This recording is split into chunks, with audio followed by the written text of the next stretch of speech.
যখন প্রিয় মানুষের কাছে কোনো মূল্য থাকে না, তখন হাসতে হাসতে চলে যাওয়াই ভালো। অবশেষে তুমিও প্রমাণ করে দিলে চিরদিন কেউ কারোর পাশে থাকে না। দুজন বদলে গেছি, একজন ইচ্ছা করে, আরেকজন দিনের পর দিন অবহেলা হয়ে।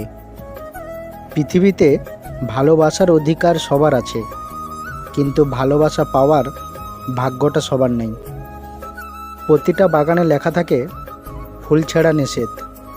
যদি ভালোবাসার মাঝেও লেখা থাকতো কারোর মন ভাঙা নিষেধ, তাহলে পৃথিবীটা সত্যি অন্যরকম হতো। আমি আজও তাকে হারিয়ে ফেলেছি, নিজের থেকেও বেশি ভালোবাসতাম যাকে।